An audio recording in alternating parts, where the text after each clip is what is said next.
Thank you. When he wakes, I'll let him know that you've arrived. That's very kind. If you'll excuse me. That's new, isn't it, that painting? Yes, your father bought several last week whilst I was in London. He's had them put up in most of the downstairs rooms, although he says he eventually wants to revamp the day room as a gallery. I've never thought of father as an art collector before, especially contemporary. It's probably just a fad, like his sudden interest in other people's music. He spends long periods of time sitting up in bed clad in ridiculously large headphones. Listening to anyone in particular? He hasn't said. I haven't asked. How very odd. Yes, you'll find him very different to when you last saw him, Maggie. He's changed a great deal. Personally, I see it as money wasted, as he's never been interested in it before. Do you like it? No, but it doesn't matter whether I like it or not, does it? What on earth made him buy it?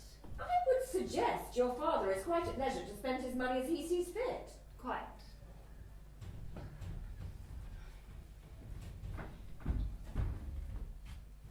You haven't asked Asked what? how he is. How remiss of me. This scare has changed him. Has it? He's convinced the world is out to kill him. He's probably right. Continually asking me what the world really thinks about him. How bizarre. It's never bothered him before. What would you tell him? I tell him that he's loved by millions all over the world. But I don't think he believes me. Perhaps that's because he knows it's not true. Not all that know him despise him, Maggie. Far from it. Name me one, besides yourself. Honestly, Marissa, your loyalty is admirable, but misplaced. I think the heart attack has made him feel vulnerable, you know. He's lost his confidence, his strength. It's quite sad, really. I'm sure it's just an attempt to gain sympathy. I'm sure he'll soon recover his composure and return to his natural, contemptible self. Oh, and Marissa, you do realise you must be extremely busy, but would it be possible to organise some tea? Tea? Would be nice. Of course. No rush. Just when you have a moment.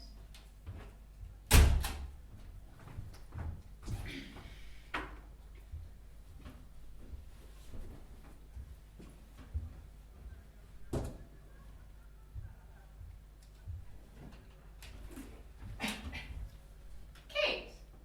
Maggie. How are you? Very well, thank you. And yourself? Very well, thank you. Desi! Maggie, how are you? Very well, thank you. And yourself? Oh, absolutely fine, thank you. Kate! Desi. And before you ask, I'm very well, and I understand that you are too. Yes. Yes, I am. Well, what do you see? You must agree when you look at me that I have so little in common with them. We share the fame, but it is plain that we're not the same. We can't stand each other. We don't share our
Did Nerissa say anything? No, her usual cold self.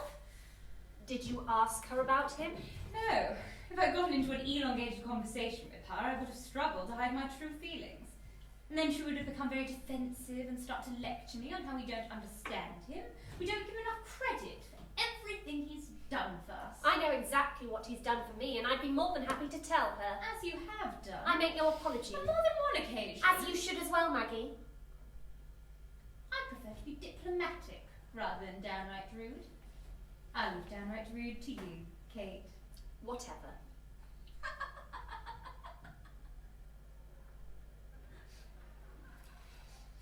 So, Kate, how's the singing world? Not bad, Maggie. How's the acting world? Fine, fine, not an awful lot out Still there. shagging your agent? As it happens. Not that I'm really interested. And what about your world, Desi? Sorry? The world of dance. How goes it? Royal Ballet phoned you yet?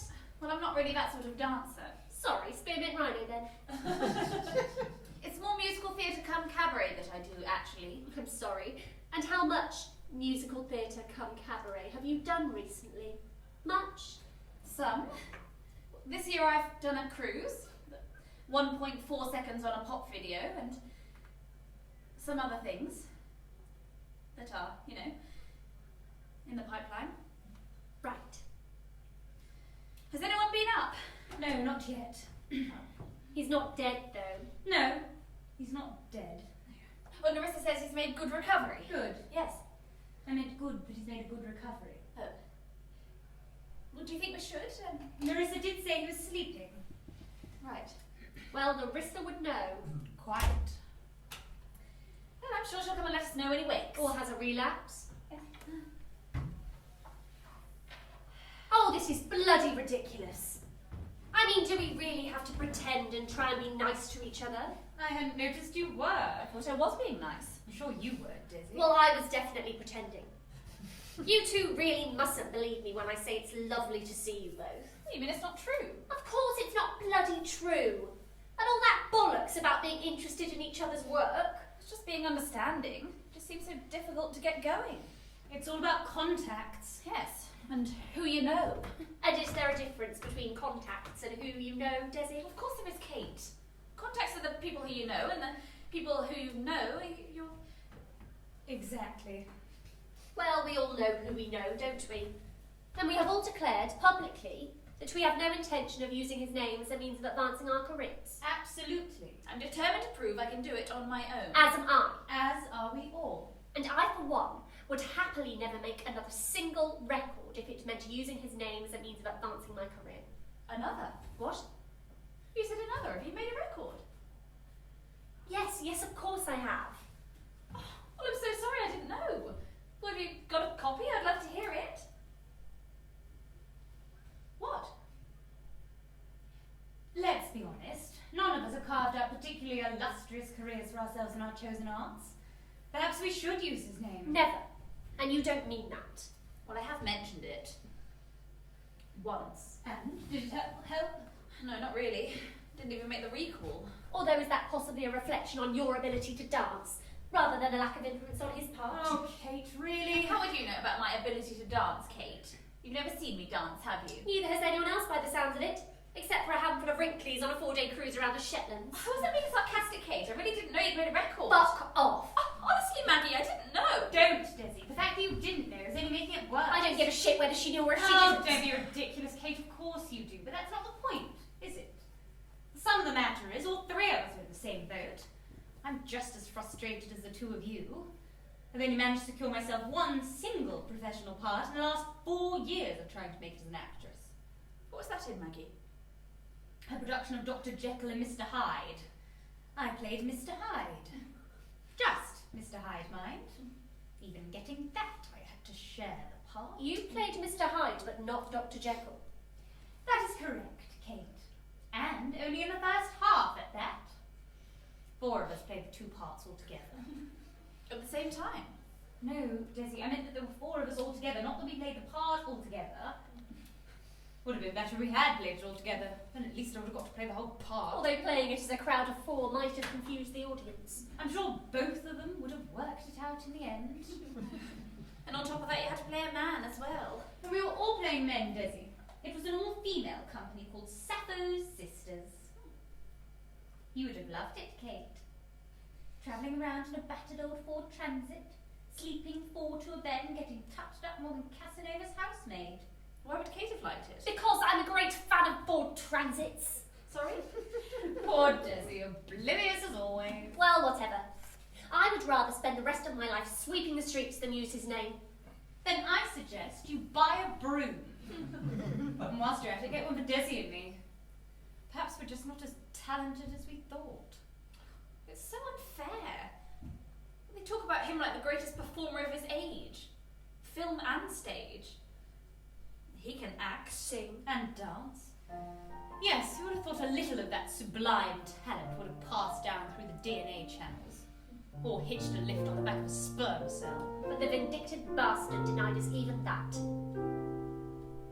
Had a dream right from the start. Take the stage and play my part. Love the bard with all my heart. Then I'd be as good as he, yes, that's what I'd be. Though it's hard, I took the chance. Became the girl that learned to dance. In my dreams I'd twirl and prance. Then I'd be as good as he, yes, that's what I'd be. Then I'd prove I could too.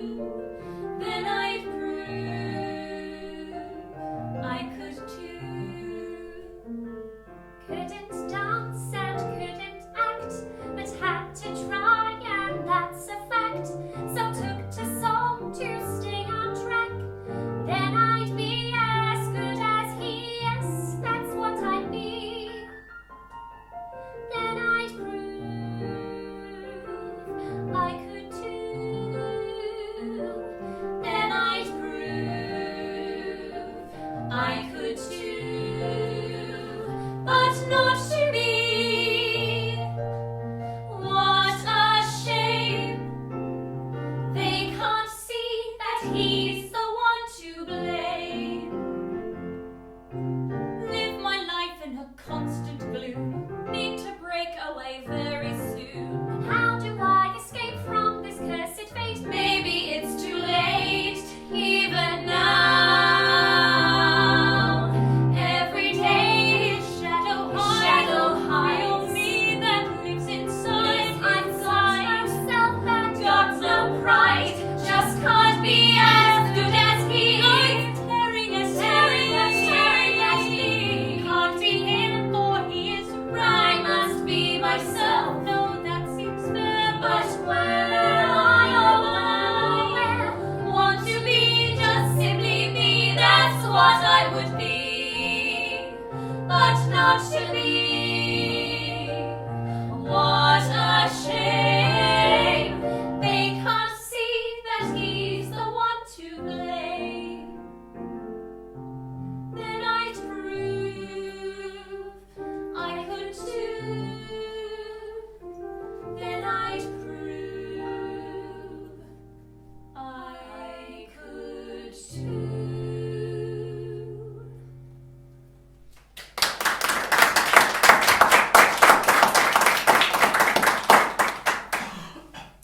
Well, then there is something that we have in common, isn't there? shut up, Desi. I really don't understand why you're being so horrible, Kate. Kate struggles with the niceties of life. I struggle with pretense, Maggie.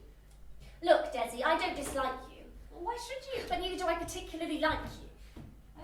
We hardly ever see each other these days, and we don't know anything about each other apart from what we might read in the gossip columns. Well, I seldom read gossip columns. Well, you should, you're often in them.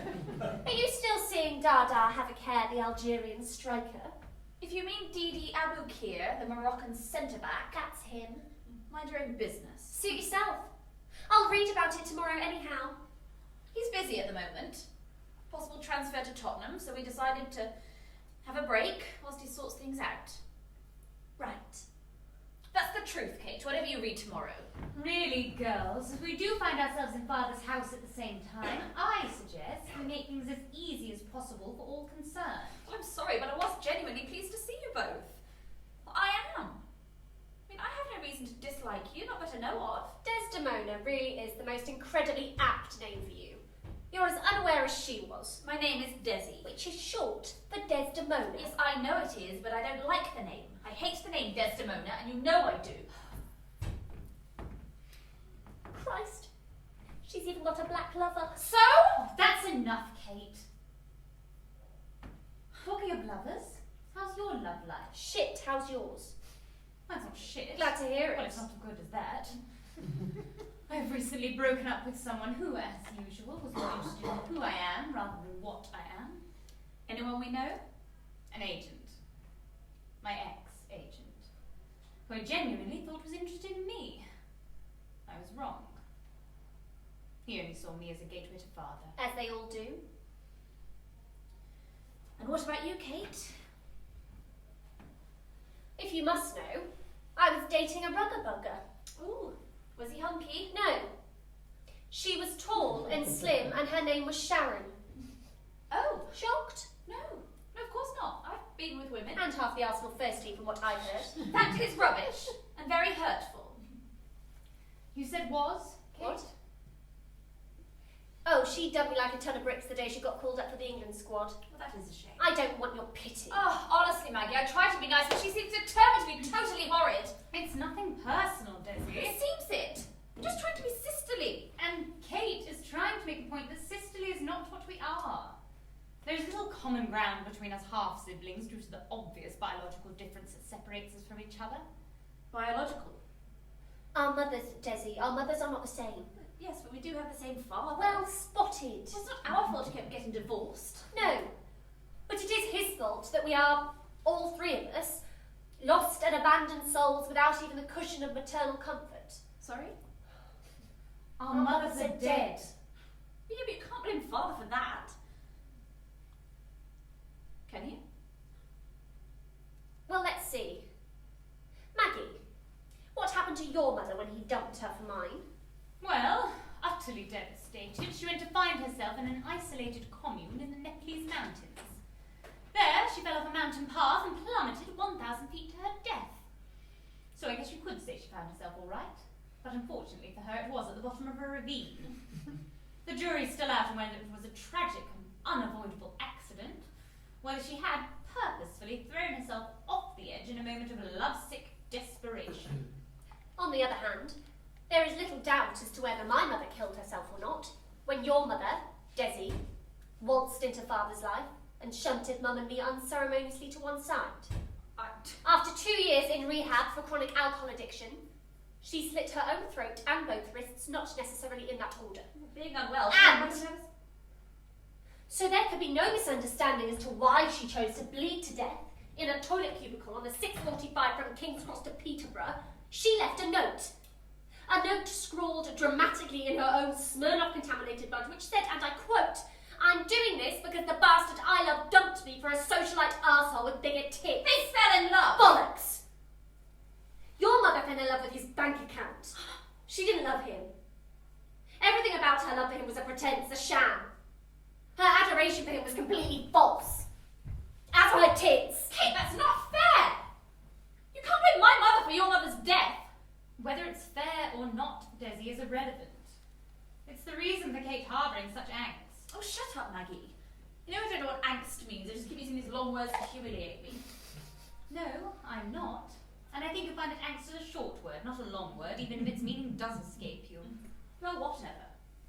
I have no reason to bear a grudge. Father wasn't responsible for my mother's death. How did she die, Desi? From an overdose? And did your mother do drugs before she married father? Well, I don't know. Well, I do. And the answer is no. Okay. Despite being a beautiful airhead with an enviable hourglass figure who thought shopping was her only mission in life, she did not partake in drugs. No, she was addicted to tight-fitting skirts, designer handbags, and killer heels, but she did not do drugs. Well, that's not shallow. That's sensible. Very. She was clever enough to spot that it would be difficult to tour the designer stores on a daily basis if reeling from a constant dose of illegal pills and snorts of the white stuff. My mother wasn't thick, Kate. A lack of an education doesn't make someone uneducated. necessarily. Then why did she start taking drugs? And more importantly, where did she get the drugs from? Who was responsible for her slippery fall into persistent popping and penchant for snorting? I don't know. Why couldn't it be anyone? He supplied your mother with the drugs. Within a matter of weeks, she was hooked. Well, you don't know this. I do know this. I know this because I was here, in the background. You were somewhere upstairs, nappy strung and cot bound. Kate was being prepared to be expelled from yet another expensive private school, whilst I was here, being exposed to their debauchery, despite being a mere fledgling, day and night. 10 years of age and left to wander amongst the house guests and dinner parties virtually unnoticed. Late into the evening, hiding underneath crisp white tablecloths and peering through half-open doors. And then in the early hours of the morning, stepping between exhausted, naked bodies and rolled-up banknotes. Your mother was a gold digger, Desi, whether you liked or not. But she did not do drugs before she married father. That I know for a fact.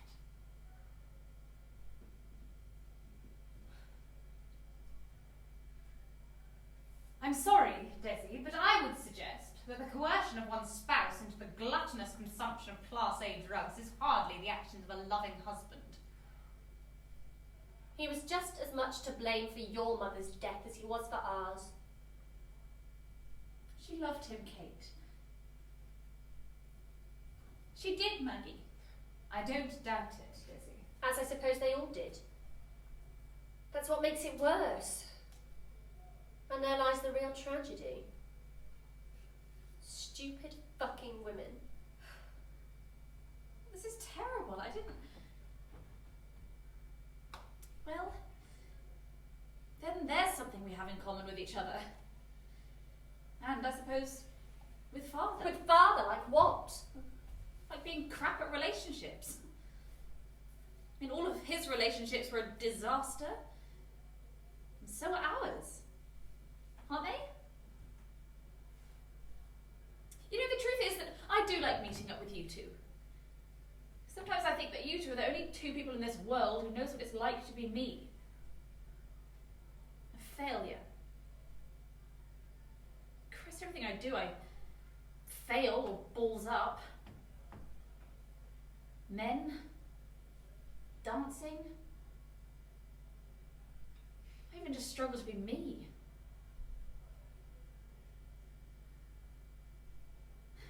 Do you know what I mean? I would suggest that the tragic and sequential loss of our mothers is not down to us. No. No.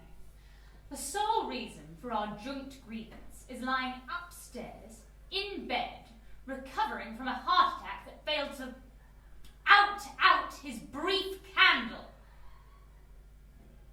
It's Shakespeare, Desi.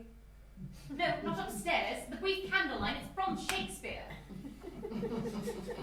No, upstairs, in bed, lies our torment, clad in his divorcee's duvet with a black heart beating just as before. In truth, I feel cheated, for I came to celebrate. In truth, I came to gloat. In truth, I came because he sent for me. Asked me to come and see him. Maggie, I take it he also sent for you? Yes, Interesting. That all three of us were summoned. just like one of his plays, don't you think? We're obviously playing Goneril, Regan and Cordelia to his Lear. You think he wants to tell us how much he loves us? No, more likely if we're to follow the plot, we're to profess our love of him. He knows that we wouldn't. Indeed. So why would he want to see us all now? He hasn't wanted anything to do with me for years. Nor me. Desi, has he been in touch with you?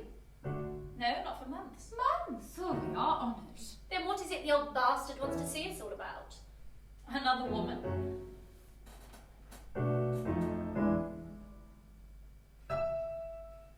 Juliet!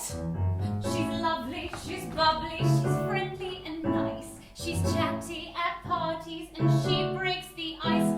She's slim but not skinny, her breasts they are purred. Liked by both sexes, but she never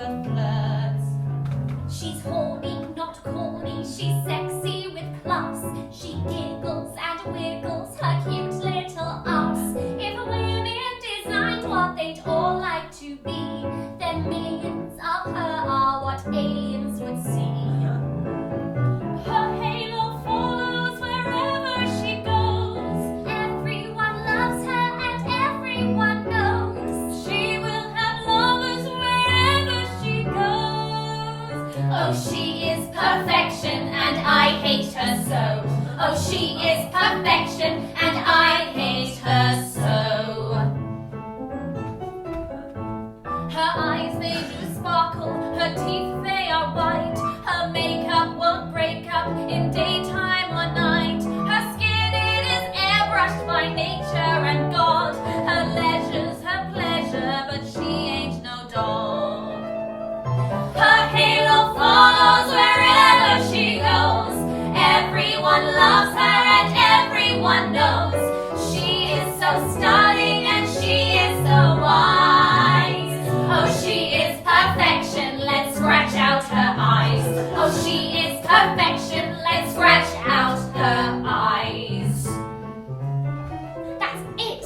He means to tell us he intends to marry again. Again? Surely not. Surely yes, the bastard. As for Juliet, the 23-year-old personification of perfection he's been drooling over since last Cannes Fest. Well, she's younger than we are. He took her to the Oscars. He might marry one of us. And the BAFTAs before that. I don't understand. Not to mention the Brits. Why Juliet?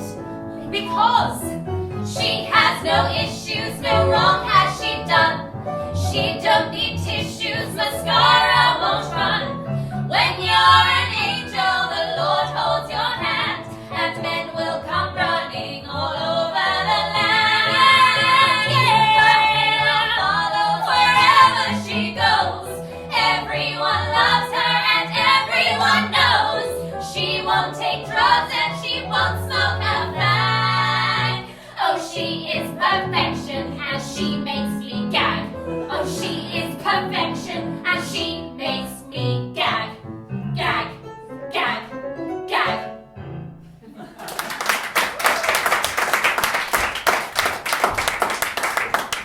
She's only his junior secretary. Don't be naive, Desi. To him, she's more than just a secretary. Well, Nerissa's his PA, always has been. And I bet Juliet's rapid promotion has gone down well with her, I don't You think. think Nerissa feels threatened? Wouldn't you? I do hope so. Anything that upsets that sycophantic old bitch is great by me. New kid on the block, looking to run his life, usurp her position as confidant and overlooked lover. Nerissa's not his lover. Oh, I said overlooked, Desi. But wouldn't Nerissa have said something? No, obviously he hasn't told her. He obviously wants to break the good news to us first and let her suffer the revelation later beneath the decks of our misery. What? Let's not forget that father's favourite pastime is kicking those closest to him in the stomach after breaking their hearts. Especially when Nerissa realises that PA isn't the position he has lined up for her, but rather horizontal wife number 4. That'll put Nerissa's snooty little nose out of joint. Why? I don't understand. Because Nerissa sees herself as next in line to being official bedfellow to father's corrupted and rotting nakedness. Surely he wouldn't marry Nerissa. Of course not. Not a chance. Nerissa's not attractive, fun, under the age of 30, nor showing any signs of possessing a personality, She also suffers greatly from her humour bypass. and consequently is dull and undeniably flawed. Unlike Juliet, who is annoyingly Perfect.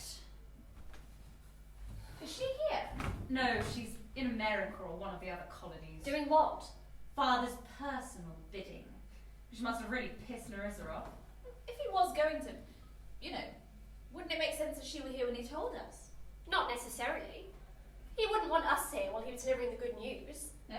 Well, not in case we took it badly, and in a fit of uncontrollable rage we battered her to death with a hardback copy of Shakespeare's tragic speeches. But why would he? I mean, he's just survived a serious heart attack. A heart attack that should have killed him. For Christ's sake, he's in his 70s. Why would he bother declaring publicly that he's a dirty old man and soil his reputation? I'm not sure you can soil shit.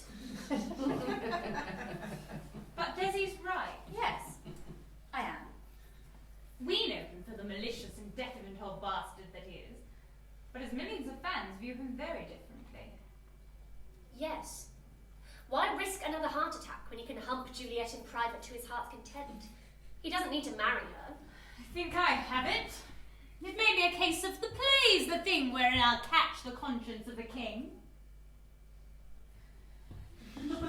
Now, I'm sure it's never ever crossed either of your minds, but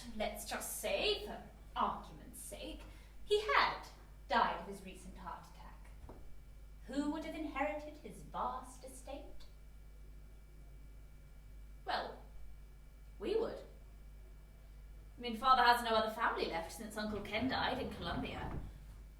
We did have that Aunt Celia, you know, the one with the stage school in Henley-upon-Thames, but, well, if she was still alive, she'd be what, 123? No, she must have died years ago.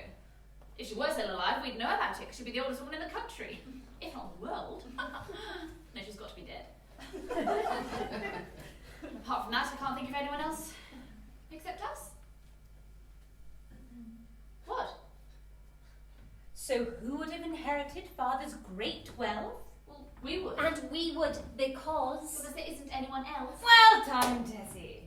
But what if there were someone else? You mean like Juliet? Oh, for Christ's sake, Desi, of course we mean like Juliet. And if Father were to suffer a fatal heart attack on his wedding night due to unbridled sexual exertion, who then would inherit the keys to the castle and all his filthy lucre the very next morning? Well, it might not die on their wedding night. Oh, honestly, Desi, you're too dim. It doesn't matter when he dies, does it? Because even he cannot live forever. She, Juliet, would inherit everything as his surviving spouse. Oh, I see. The only thing we can hope for is that she dies before he does. And that, I fear, is unlikely. Yes. And even if she did die young, she'd also have to die before giving birth. Christ, yes.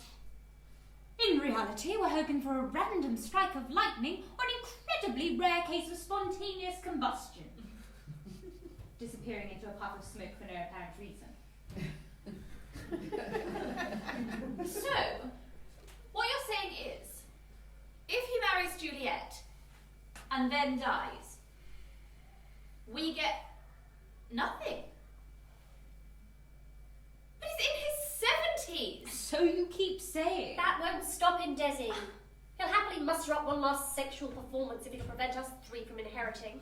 He begrudges us the small, pitiful amount he places into our accounts each month as it is. Oh dear. What?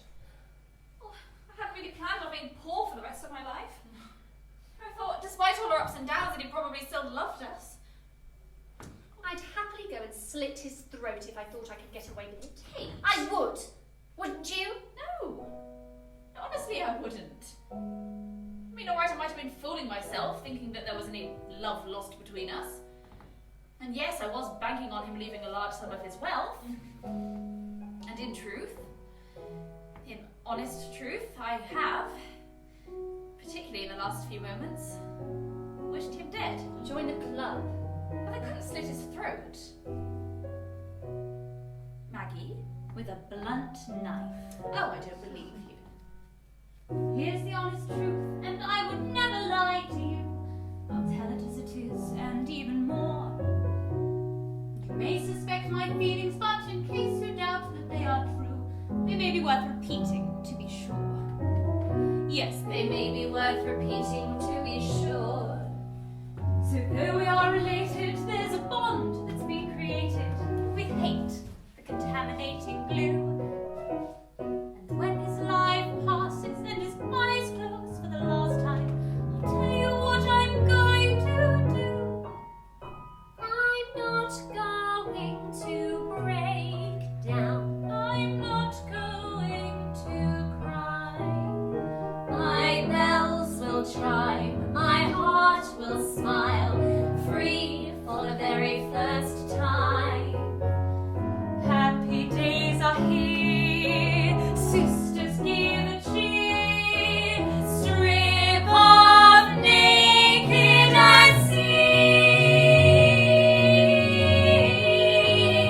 see what freedom brings.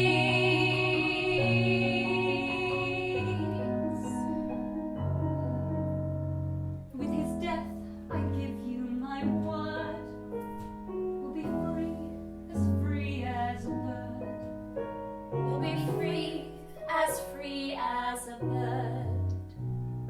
On the day he's buried, we'll be there in abject mourning, standing hand in hand above his grave. One look upon his coffin will be nothing but adoring, and mourners will remark that we're so brave, admiring the performance that we gave. Everyone will thank and be so grateful for their coming, and tell them that we want to stand a while. And when they finally left us, and left us girls together, We'll lift our lying heads and then we'll smile. And when no one can hear us, and when no one can see, we'll jump around upon the ground to end our misery. Nothing left to fear. God, how we will cheer. Strip off naked and see. See what freedom brings.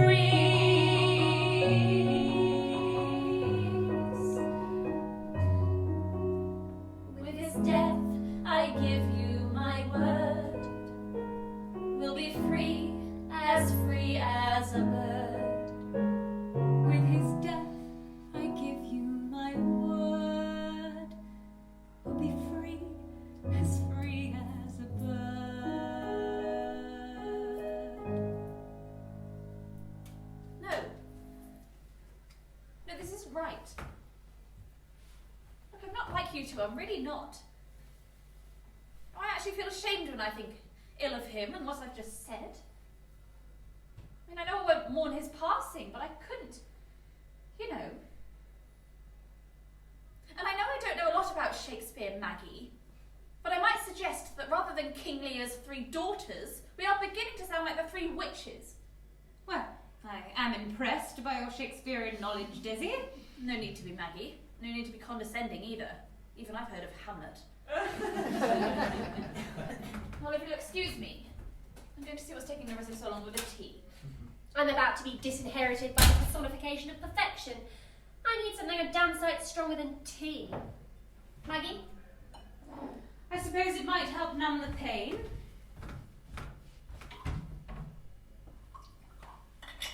I wish we were the 3 witches. Then we could conjure up a fatal brew to help bring Juliet's life to a premature end. Yes, it's highly unlikely that Juliet will shuffle off her mortal coil prematurely. Although, the same cannot be said for father. I would suggest... No, it's silly. Go on, Maggie, you would suggest what? Well, it would come as no surprise to anybody because of his recent heart attack if he should... Should what? Well, if he should suffer another one. But this time, one much more severe. So severe, in fact, it proved actually, well, fatal, if you get my drift. Possibly. But do drift on. I've been giving it some serious thought. Since you arrived. No, since I fully realised he's the constant obstruction to my love life, career, and financial security. Maggie, this is ridiculous. Is it? Why? You're suggesting we help bring about another heart attack? What do you suggest we do? Creep upstairs, smash open his bedroom door and shout boo at the top of our voices? Oh, honestly, Kate, there's no need to be absurd and dramatic. Hey, it's you who suggested we engineer his sudden death. How fucking absurd and dramatic is that? I had something much more discreet in mind. What's that? What I like to call instant heart attack stimulant. What? But you might know it better by its more commonly used name, hydrofluoric acid. Isn't that a Poison. Correct. Maggie, you can't be serious. Oh, but I am, Kate. Deadly. But you can't poison him. I'm not going to poison him. We all are. No. No, Maggie, we can't do this. No? Really, I am surprised at you, Kate. I'd happily go and slit his throat if I thought I could get away with it. Your words, I believe, Kate. If I thought I could get away with it. And we can get away with it. You just need to regain your backbone and show a little spunk. I know how much you detest the substance, but when needs must. Maggie, you're mad. Of course I want him dead. I want revenge for my mother and I want my inheritance, but what if it should go wrong? What if we should... We fail, but screw your courage to the sticking place and we'll not fail. Oh, no, screw you, Maggie. I won't play Macbeth to your Lady Macbeth. Fuck that. Listen, Kate, although we will instigate his demise, someone else will actually commit the deed. Unwittingly agreed, but her actions will save us from being accused. Her actions. What woman living stands closest to father outside the immediate family? No one. Except possibly Nerissa. And what if Nerissa suspects father intends to marry the perfect Juliet? In Nerissa's eyes, a cruel dismissal may well lie in wait for her.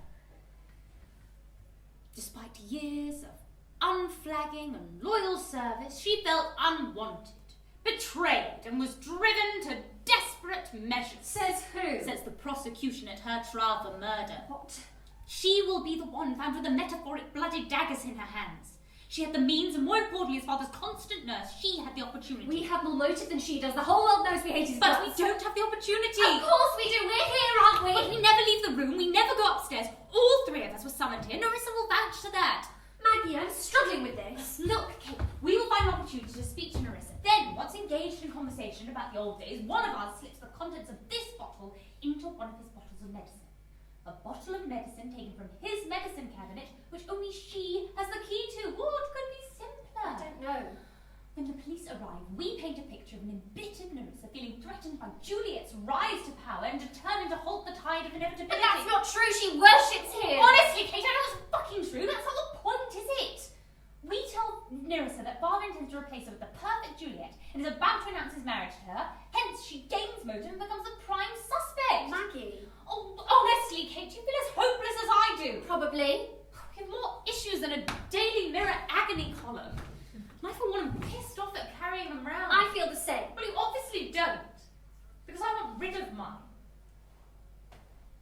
I want to know what having a life of my own is really like. Because of him, no man will come near me. That doesn't bother me. But it does me.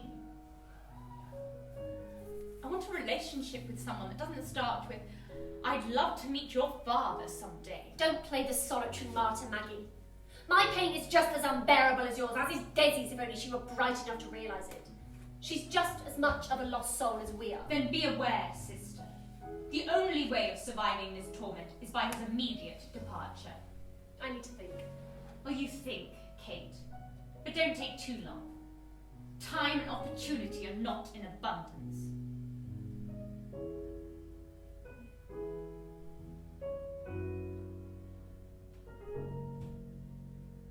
No one out there calls me, calls out my name.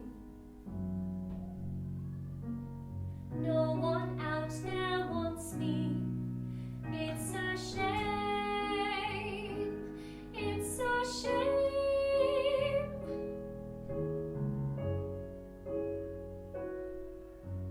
No one out there knows me, knows who I am. A fool. Thought there would be someone out there for me, not at all. But I can't win. It's lies. When anyone tries, I won't let them in. Won't let them in. I run and I hide, frightened of what they may find, frightened of what they may find.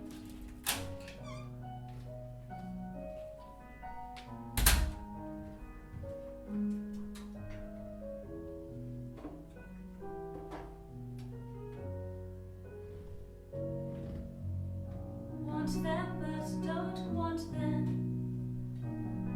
Isn't that mad? Crying out for someone. It's so sad. It's so sad. Someone needs to help me, but they're all blind. Well, most. Someone to boldly step in and to hold me in close. But I can't win. It's lies. When anyone tries, I won't let them in. Won't let them in. I run and I hide, frightened of what they may find,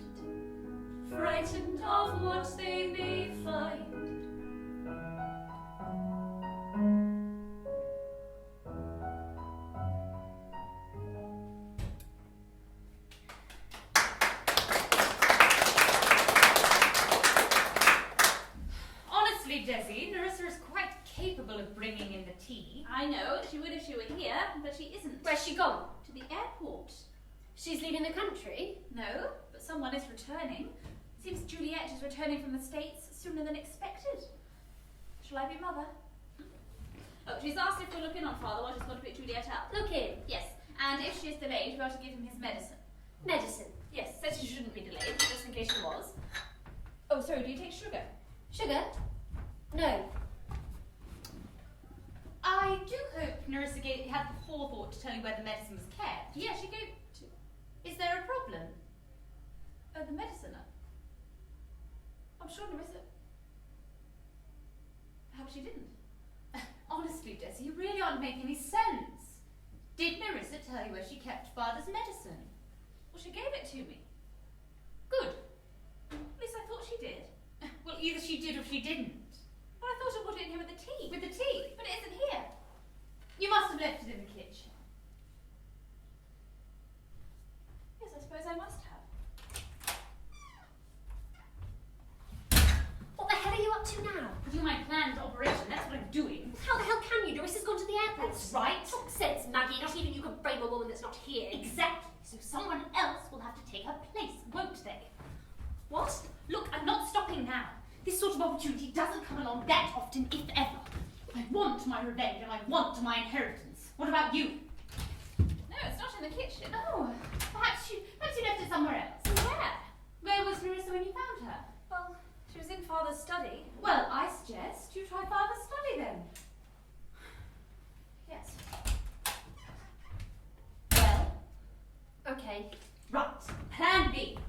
We poison the medicine bottle. Desi takes it up to Father, administers it unknowingly. He dies. We call the police. And she's the only one who could have done it. God, you're evil. Thank you. Can it be detected?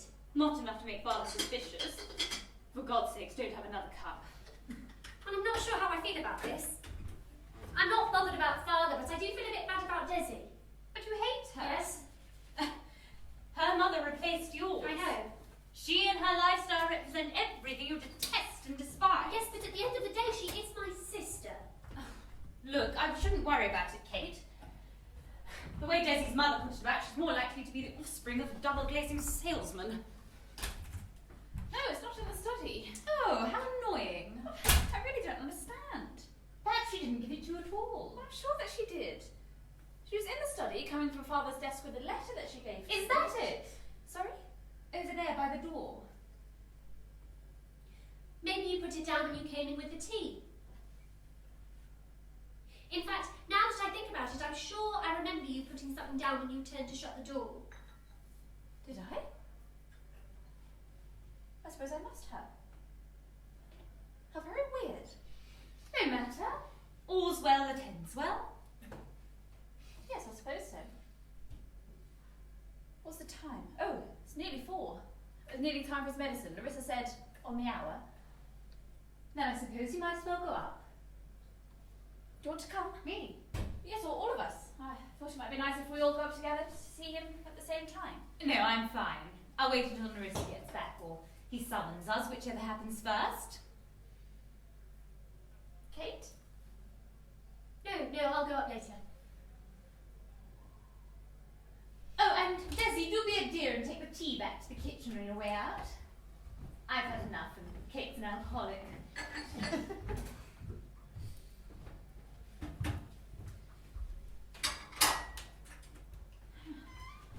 Well, you know what they say. A tidy ship's a happy ship.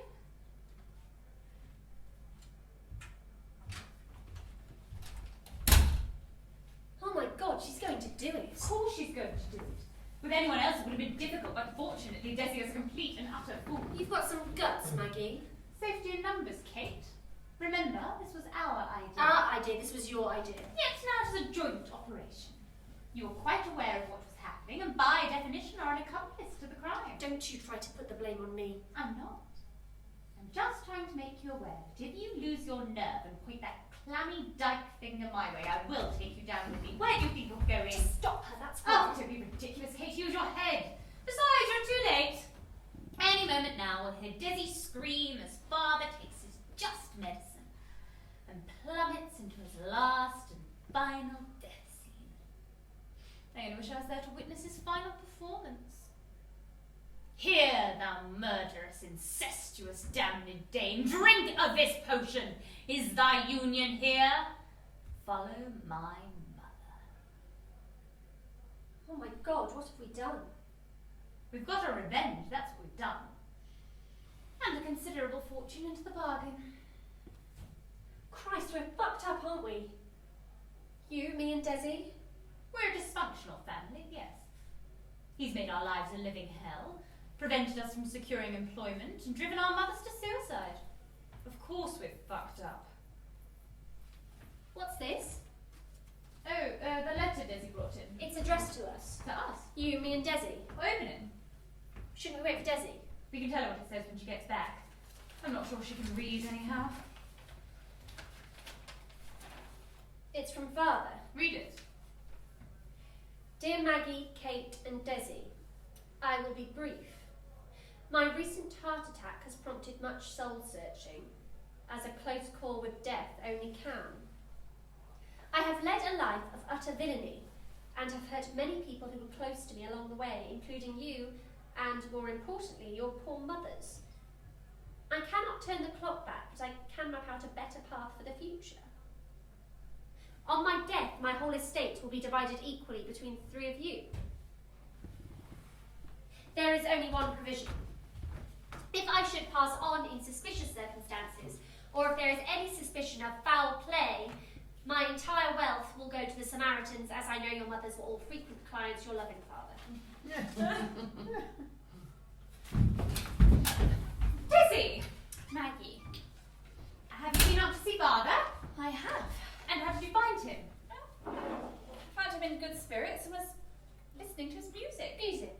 Yes. I've never known father to listen to music before. He's always said it distracts him from his thought process. But they look quite sweet with his trendy headphones on. Sweet. Yes, sweet. You know, he was unusually charming and actually seemed very pleased to see me. Good. Good. And asked after you two as well, of course. I said that you were both downstairs and would be up to see him very shortly. He's incredibly changed, Maggie. Kate, you won't recognise him. You know, I am convinced that he genuinely regrets the way he's behaved and fully intends to make amends. Did you give him the medicine, Desi? The medicine? Yes, you know, the medicine that Narissa asked you to take up to him. Oh, yes, the medicine in the bottle, in which Maggie added some poison. You bitch! Both of you!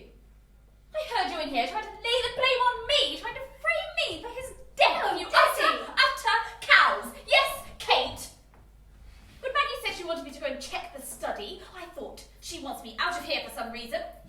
So when I left, I didn't go to the study, I listened at the door. That's right, I got suspicious. Desi got suspicious because Desi isn't nearly as bloody stupid as you two would like to believe. What was it, Maggie?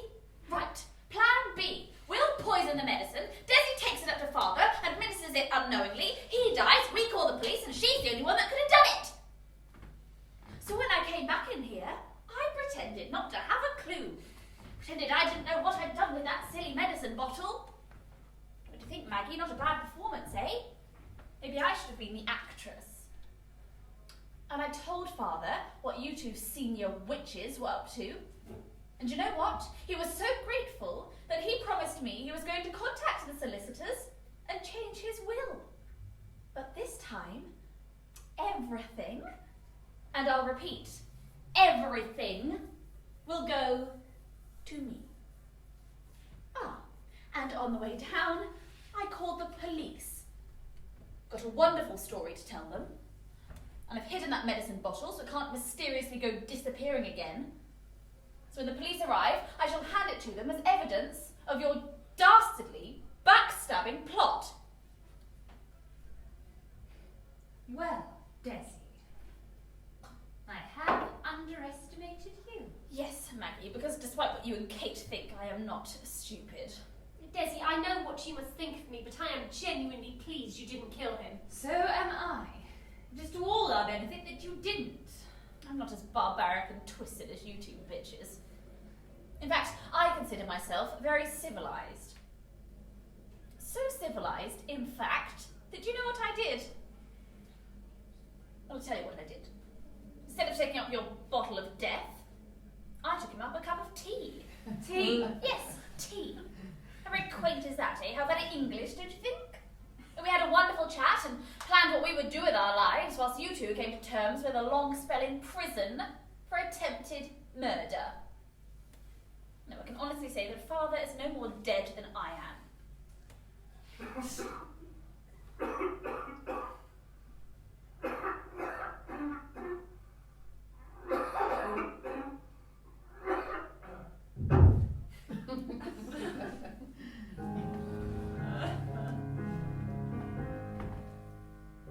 Hold your breath and do not speak, and then count to 10. Take a breath and do not squeak, and then count again. The time has gone, the moment's past, we can't avoid our fate. All our dreams are shattered now, oh marvellous, that's just great. They will say that we got what we deserved and more. But they don't, and they cannot know what went before. Don't ask me how, it's quite clear that life is a bitch. And then you die. Ain't that just rich? I want to cry. He's not living, we're for prison. They will say that shows you see girls so cold with greed. Took his life, and although he gave them all they need, if they could see, they would agree. Life is a bitch, and then you die. Ain't that just rich? I want to cry. Life is a bitch, and then you die. Ain't that just rich? I want to cry. Life is a bitch, and then you die.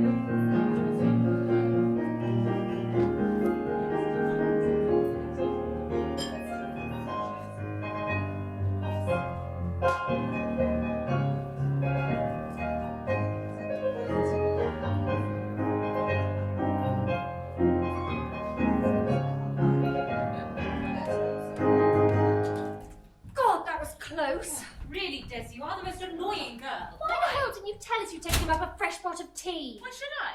Because we thought you'd taken him up a cup from the pot that was in here. What does it matter? Well, it matters, Kate. You're right, Desi. It really doesn't matter. It's of absolutely no consequence whatsoever. Right. But tell me, what did you do with the pot of tea that was in here? I took it to the kitchen and poured it down the sink. Good girl. Made him a fresh one. You two tried to frame me. You have to have given that poison in his medicine. A moment of stupidity on our part, Desi. As you can see, we're overflowing with remorse. Remorse? Yes, and hopefully you'll see fit, as our younger sister, Stepsister.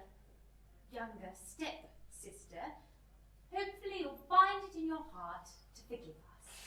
Are you serious? Of course. And hopefully you'll see fit to tell Father it was all a mistake, a misunderstanding. But it wasn't. Wait a minute. If you two think you are going to wheedle your way back into his will, you've got another fake coming. Oh, come off it, Desi. A few moments ago, you were wishing the old bastard dead as well. Not like you two were. It doesn't matter. As long as you're willing to forgive us so we can all move on and rejoice in his not having snuffed it. I forgive you. Thank you, Desi. That's very kind and greatly appreciated, isn't it? No, It's very sisterly, I'm sure. I didn't actually say that. And it's just as well you have forgiven us, otherwise we'd have no alternative but to tell Father and the police that you were actually the one planning to poison him and not us. But that's a lie. I know it is. An awful lie. But unfortunately for you, it would be 2 against 1.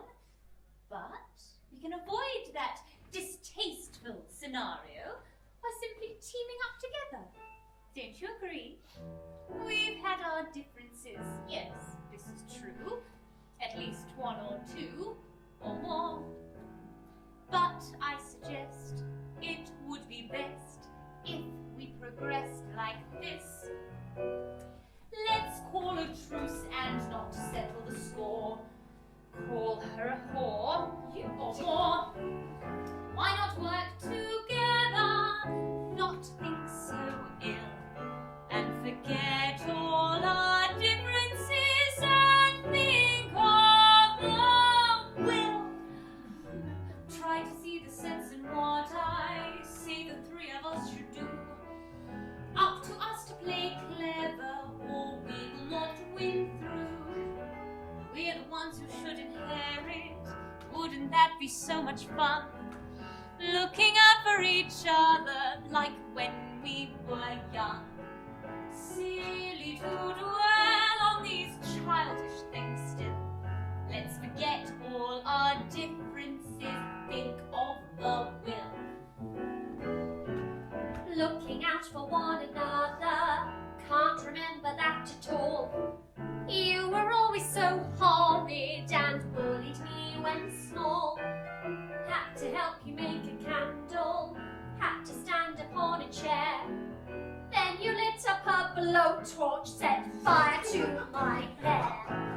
Silly to dwell on these childish things still. Let's forget all our differences, think of the will. You were sometimes just as nasty. When we played, I often cried. You were always the witch who had potions to be tried. Not forgot the magic water. Drink it up, I heard you screech. Then I found out the water was a cup of neat bleach. Silly to dwell on these childish things still. Let's forget all our differences, think of the will. Forget our differences, think of the will.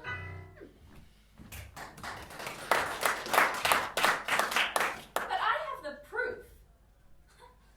Why should I join forces with you two?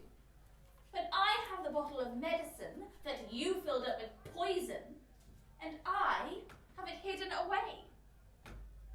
So let's see who the police believe, shall we, Maggie? Kate? Let's see who ends up in cuffs when I waggle that bottle of death under their noses. Well, what are we going to do? Nothing. We have to do something. She had the bottle. No, she hasn't. I have. Where did you find it? In the bread bin. I saw her checking it earlier when she thought no one was looking. Desi is in a precarious position. At some point, I'll plant this medicine bottle on her, and as she's already in possession of the empty bottle of poison, convincing everyone she's the confused and bitter culprit won't be too difficult. All right, then we're saved.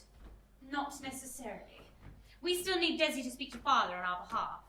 He thinks we were trying to poison him, remember? But we'll just say that she's lying. Yes, but that won't guarantee that he'll believe us. No, we need Desi on our side. God, this is so complicated. Father has has been questioning Nerissa as to the identity of those who truly love him. We must ensure that he believes only us three have any true affection for him. Or us too, if Desi doesn't agree to a truce. You obviously have another plan. I have. We must endeavour to blacken the names of all those he believes to be trustworthy. Or, failing that, turn them against him. God, this is so annoying. Having spent the majority of my life wishing him dead, I now find myself hoping that when he does go, it isn't in suspicious circumstances. Exactly.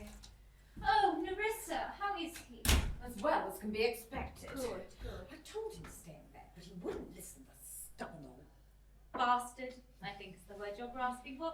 Nerissa, would you like a drink? Yes. Yes, I would, thank you. It's all been a bit, well, you know.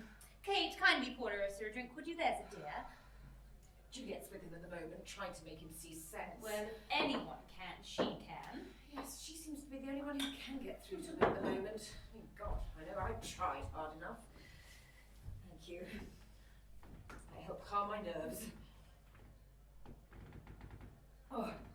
It's been quite a moment. I mean, when I went upstairs and found him lying still upon the floor, I thought he... well, you know.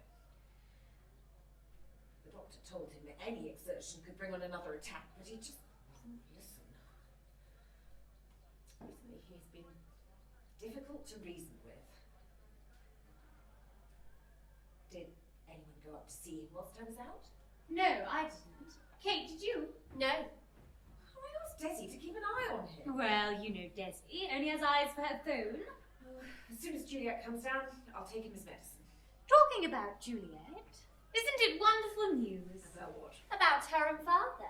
I'm not sure I understand. Getting married? I'm so sorry. No need to be. Nerissa will clear it up. I'm Nerissa. Oh, silly me. But no need to worry. Are you sure? Positive, nothing spray or vanish very clean. No, I meant about Juliet. Oh, about Juliet and father. Yes, isn't it wonderful news? Oh, wait a minute. You mean you didn't know? You wouldn't. I mean, I never said anything. I'm sure he was planning on telling you eventually, Nerissa.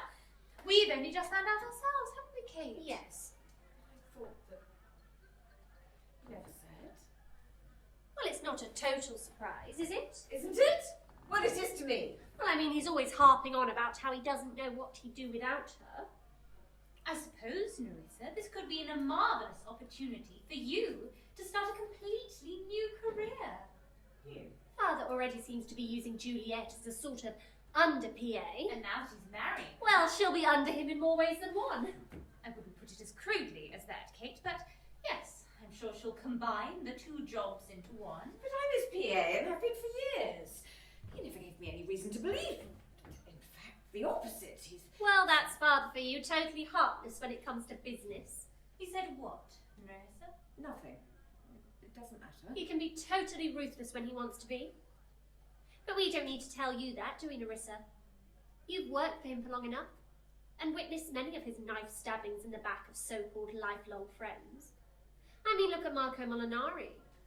They were the best of friends.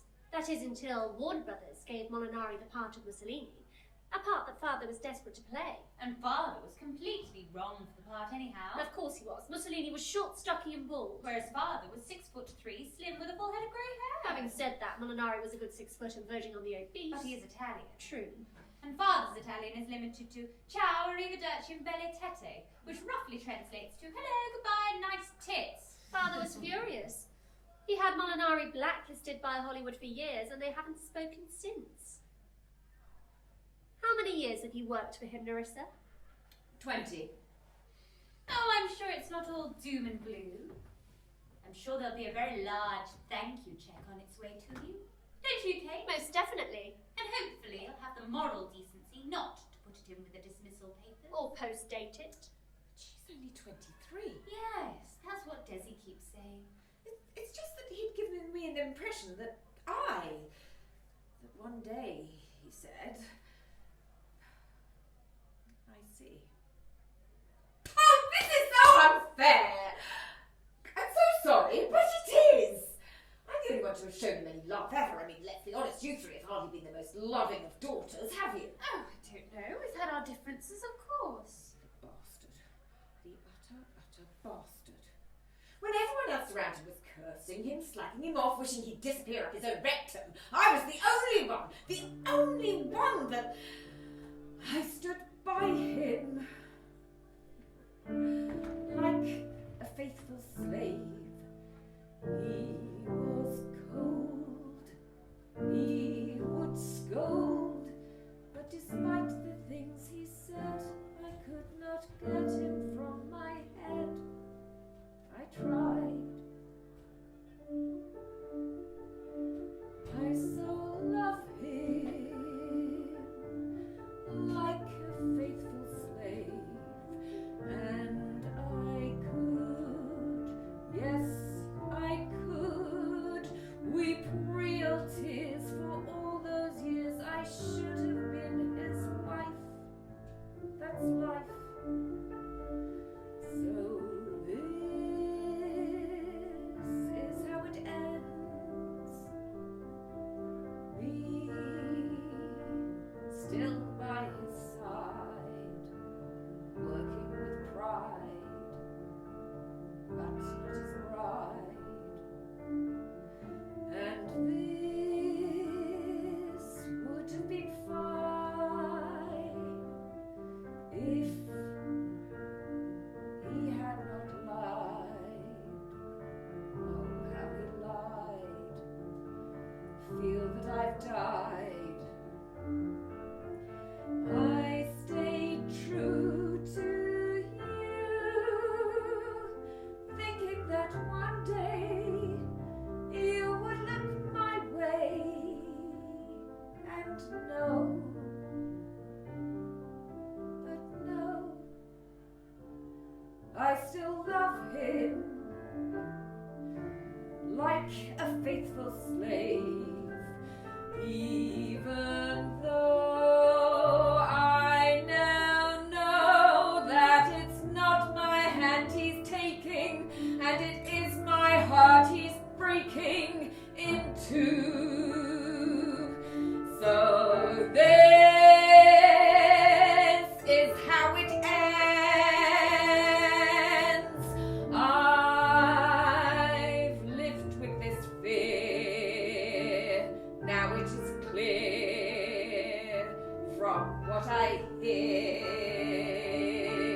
that he doesn't see me where I'd like to be, always in sight, both day and night. I stayed true to you, thinking that one day you would look my way and know. But no, I stayed true to you, thinking that one day you would look my way and know. But no.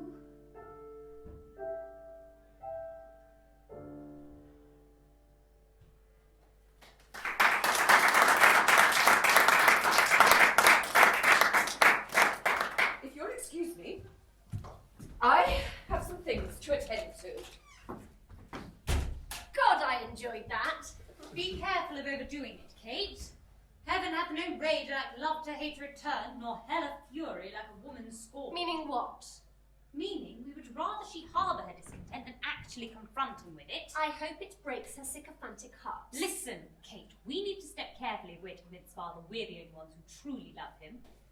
Turning others against him can only help our cause, but we would be wise not to overplay our hand. How do you mean? In case her sense of rejection motivates her into a physical revenge. If I should pass on in suspicious circumstances, or if there is any suspicion of foul play, remember. She wouldn't. Would she? Ah, the prodigal return. What's wrong with Nerissa? Why do you ask? She looks as though she's been crying. Yes. What did you say to her? I see you do not come armed with the bottle of death. No. That which you intend to waggle under the noses of the police. I suppose you have it, Maggie. As I said earlier, it's time to stop all these juvenile squabbles and present a common front. Desi, stop looking for the bottle. I'm not looking for the bottle, I'm looking for the letter. What letter? You know what letter? The letter in which Father said he was going to leave everything to us. Oh, that letter. The letter I presume you wish to destroy, because if destroyed, it would make our job of contesting the proposed new will much more difficult. Honestly, Desi, I do applaud you on your rising to a challenge of the war of wits, but you really should not ride into battle unarmed. God! Yes, I have the letter, and I might possibly have the bottle of medicine containing the poison as well. So, I suggest we join forces and stop all this silly blame game. Now, although loved by the public masses, there are many within the business who would happily slit his throat. He shit on more fellow professionals than toilets. So, we must convert from the squad that would kill to the force that would protect. Now there's an irony for you. Well, in that case, I suggest we welcome the forthcoming marriage announcement, encourage a speedy ceremony, and then pray for a joyful fatality on his sordid wedding night. Witches. That's what we are. Yet something doesn't sit right. Why send us such a letter announcing we're to be the sole beneficiaries when at the same time planning to marry Juliet? Was she to be left with nothing? Why should we care? She wasn't mentioned in the will, and that's that. Doesn't it hit you straight? Why should it? It just goes to prove that his desire to marry again was driven by ego and not love. Possibly. Where are you going? Excuse me, Desi, but even the most hardened of witches needs to pee.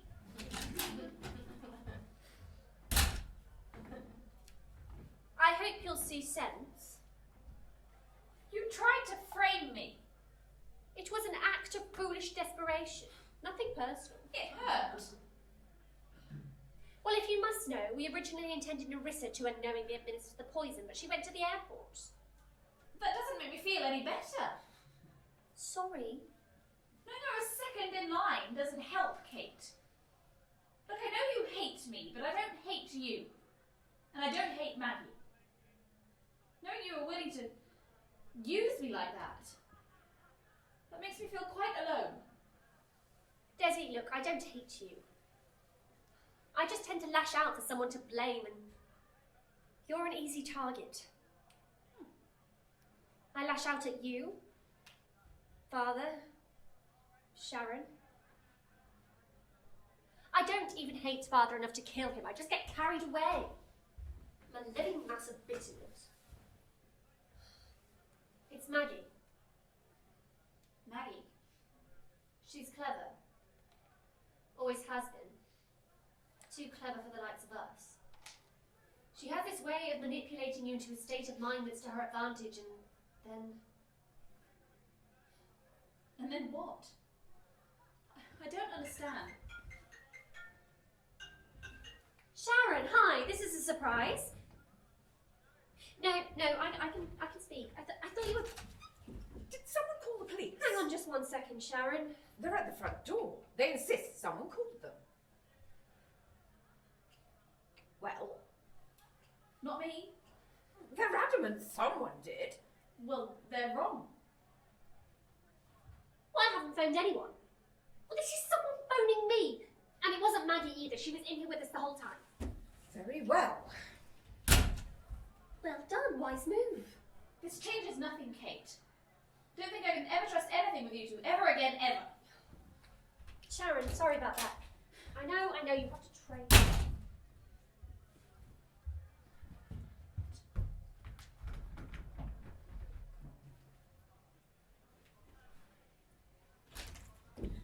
They're going back to the station to see if they can trace the mobile number. Right. Nerissa? Yes?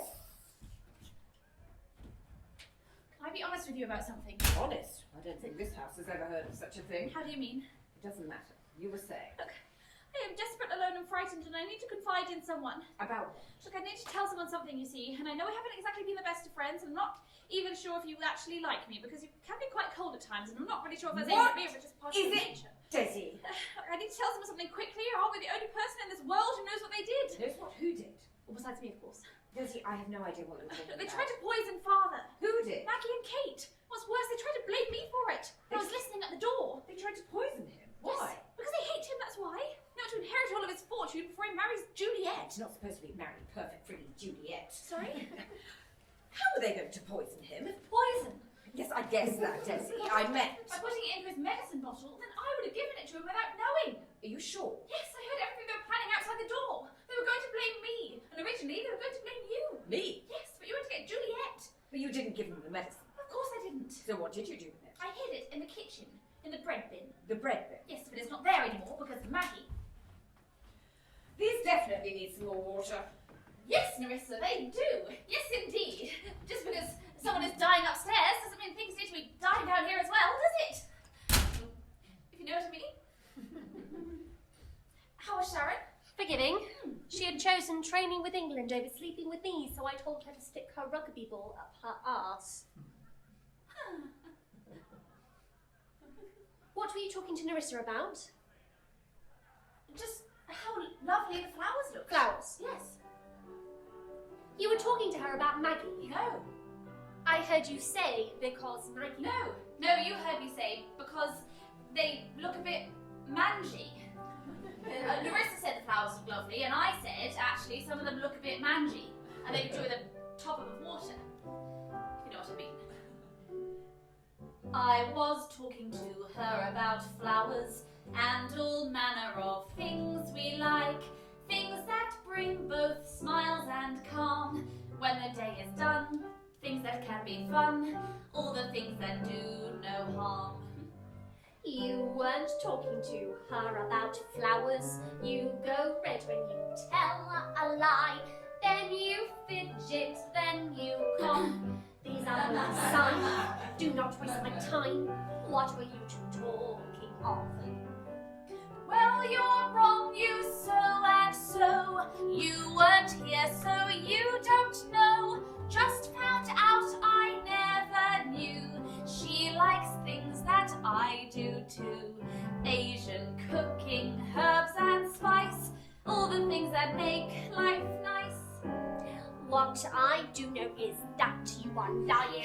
About what I don't understand. Up to something I can tell. I told you what we said. Definitely got red. That's because I'm not that well. Listen carefully to me. Stick together, we agreed. Try to get that in your head, or you'll find it's you that's dead. See it as a sacrifice for the things that make madness. I like talking of beautiful flowers. And what else did you talk about? Crochet, knitting, needlework, and the National Trust. Why make such a fuss? And there is no need to smirk. Not all people are like you and Maggie, always thinking of how to kill. What was it you talked about? I just told you it. You're a lying shit. Is the truth so fuck off, Kate? You're a liar. No, I'm not. I'm not lying. Oh, what rot. It's so obvious to me. You won't listen, you won't see. Let us so that we don't row. End this conversation now.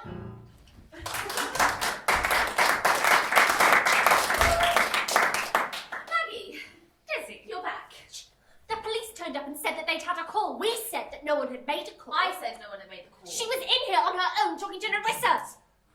To Nerissa. And started acting suspiciously when I asked her what they were talking about. Crying out loud, we were only chatting.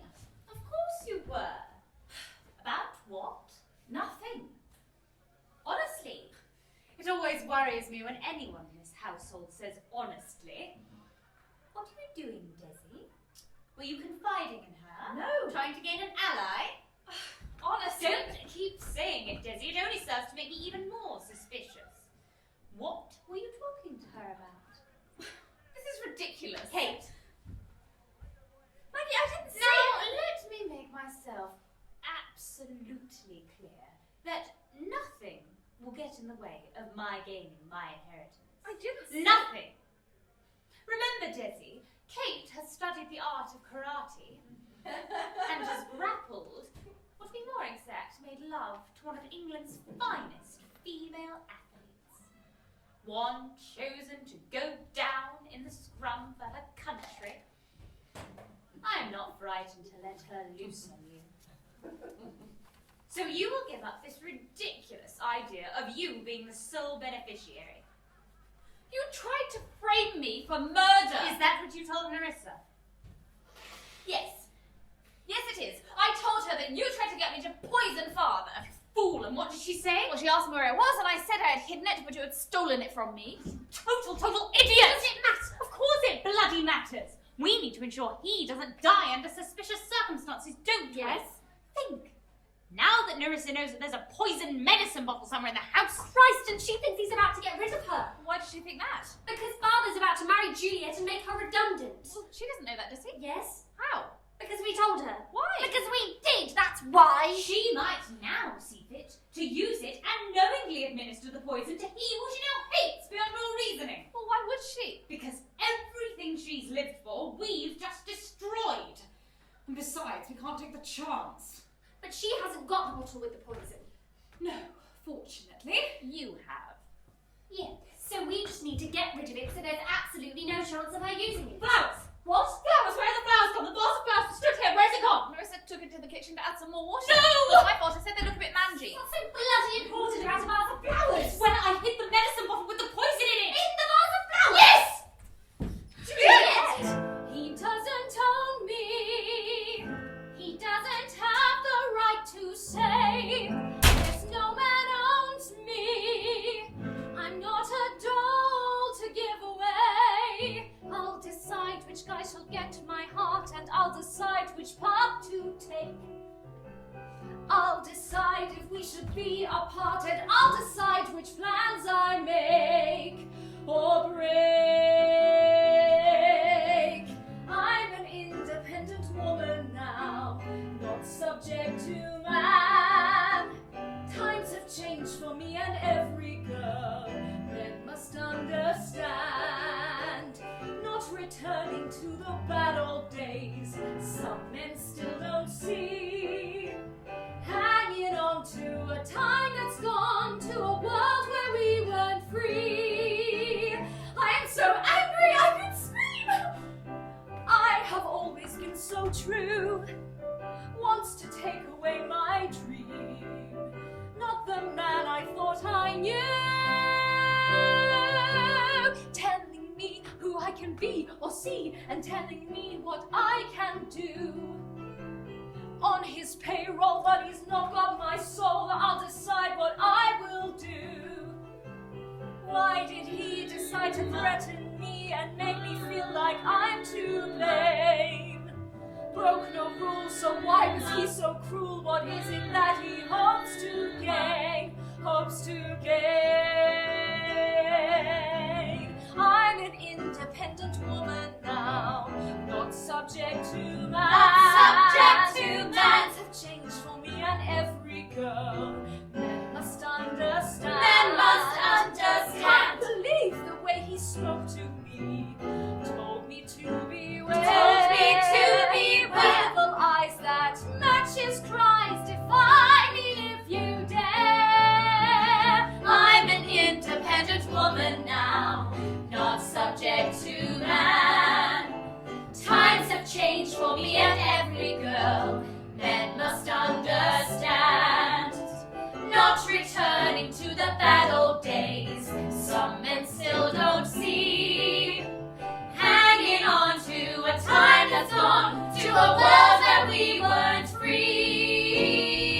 He doesn't own me. He doesn't have the right to say. There's no man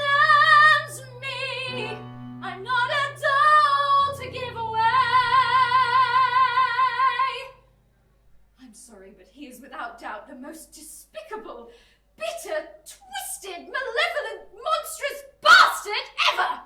Who the hell does he think he is? Well, I take it you're referring to Father. He has had the nerve to tell me that the marriage can't go ahead. What right has he to tell me that? Well, it's one half. It's nothing to do with him. It's No, not. of course it's not. I only told him out of courtesy. Out of courtesy. I know he can be vicious, at times callous and cruel, but he has absolutely no right, has he? Well, has he? Well, first off, Juliet, I don't think we've ever seen you lose your temper before. I don't, usually, but he has given me good reason. He says that if I go ahead, he will see to it that he never works again. Who never works again? He even said he had contacts within the mafia and would willingly pay for him to be taken out. Taken out? Who would he have taken out? Who? Why, Romero, of course. Who else? Romero. Who's Romero? My Romero. No, I think Desi means who is Romero. My fiancé, that's who. My fiancé, Romero Molinari. Molinari. Romero Molinari. As in Hollywood actor Marco Molinari's son. I know your father and Marco don't exactly get on. Don't exactly get on. They're theatrical rivals and the bitterest of enemies. If one were to come across the other's dead body, they'd roast it and eat it. I know, and that's why I agreed not to tell him until it became too serious to hide. Too serious? We've been engaged for a couple of months. Romero was too frightened to tell his father, and he begged me to keep quiet too. And then I thought, why should I? Your father's not my father. After all, I only work for him. You mistake your relationship, Juliet. When Father takes anyone into his employment, he owns them. Lock, stock, and barrel. I thought he'd understand. Be able to see it for what it was, but he saw it as a sort of a... Betrayal? Yes. And as I told him, he Changed. Yes. Completely. What is clothes? Clothes? No, Desi, not his clothes. His manner, as if he'd become possessed. In his eyes, Juliet, you have committed the most heinous of crimes. By falling in love? No, by falling in love with the wrong person. I've never seen him react like that. I thought he was fond of me. He is, and there lies the problem. 1 minute we were happily chatting away, then Nerissa came in with some fresh flowers. With what? With fresh flowers. In a vase? Yes, in a vase. Could you describe the vase? Maggie, the vase really isn't the important part of my story. She brought them in, left, I rearranged them a little. He seemed genuinely impressed by the display, and I thought that might be an ideal moment to tell him. How wrong was I? And do you know where Nerissa went after leaving the bedroom? No. God, I really think he'd be willing to destroy my entire life. The utter bastard! Join the list. I know he has a reputation for being cruel to others, but I never thought he would turn on me. Well, congratulations, Juliet. On what? On getting engaged, of course. Oh, thank you, Desi. To start with, we thought you were going to marry Father. As I told him, his whole face changed. It turned evil, like one of those horror characters in those early black and white films. You thought what? Yes, Desi here was under the impression that you that I and was going to marry your father. Silly, I know, but But because... he's in his 70s. Well, that's what I said. Well, how could you think such a thing? That's a good question, Juliet. Oh my God, Maggie. Maggie, you don't mean that he thought that one day he and I might... Oh my God. Ridiculous, I know. But once he gets an idea or desire, he's quite used to getting his own way, as well you know. But Maggie, what if he does set the mafia onto poor Romero? I mean, Romero's an absolute darling, but he can't look after himself. Physically, that's why I'm going to marry him. So that I can look after him. I mean, he doesn't even go to a gym. What? How terribly old-fashioned. Excuse me 1 second, I just need to have a...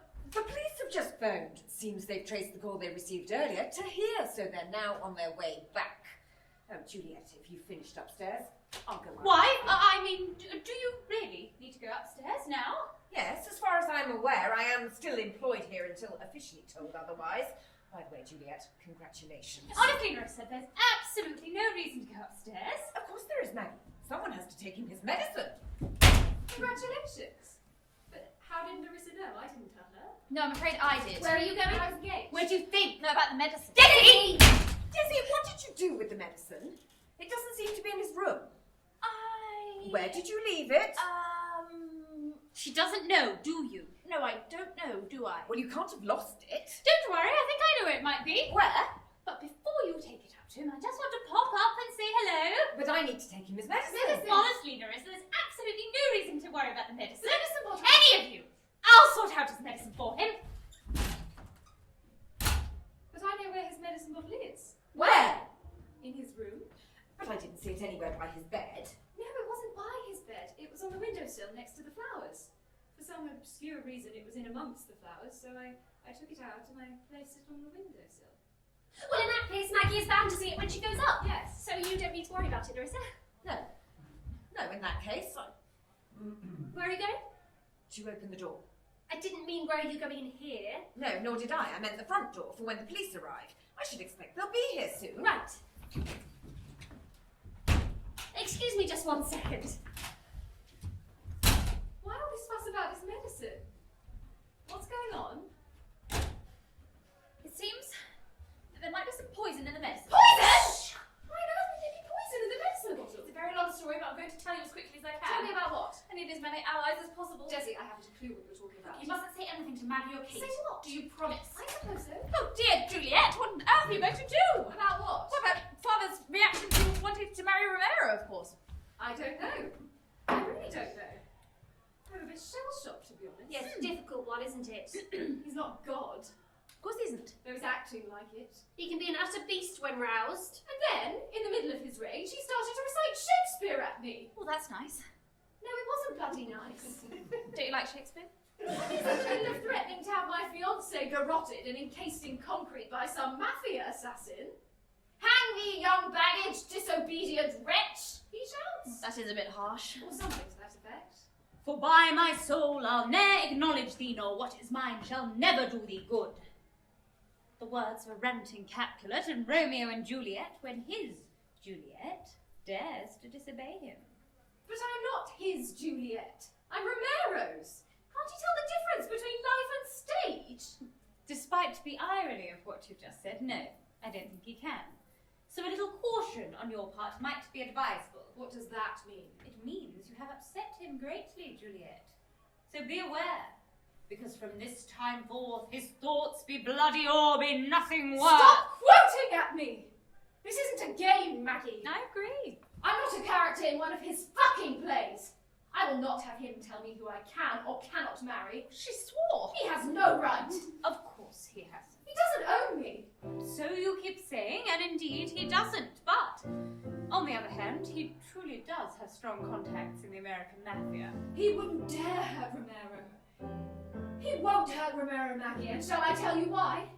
Because I won't let him. And how will you stop him? Sometimes in life I can see why they say you have to stand, you just can't run away. Though it takes courage and bravery to stand, I am ready to fight for my man. Oh yes I am going to stand up for what I believe, going to face him and then I will leave. What if I break down and weep like a fool? I'm not used to losing my cool, not as a rule.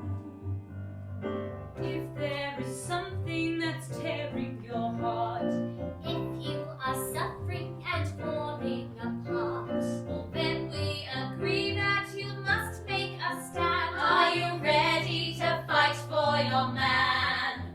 oh yes I am.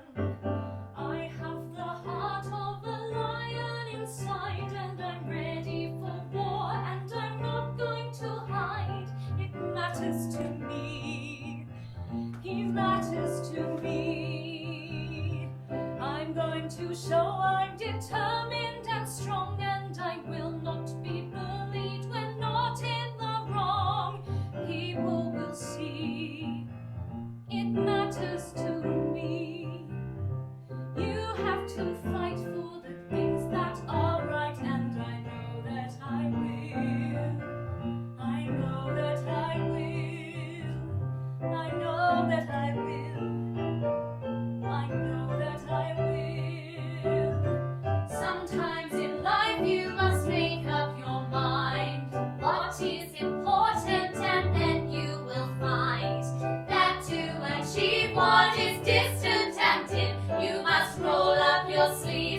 persuaded, then you will win. Then like a fighter I'll stand toe to toe, and I'll spit in his eye, 'cause I want him to know that it matters to me. It matters to me. It matters to me. We'll stand our corner, we will not give way, and the day will be ours or there won't be a day. Tomorrow to see, we'll die to be free. You have to fight for the things that are right, and we know that you will. I know that I will. You have to fight for the things that are right, and we know that you will. I know that I will. You know we know that you will.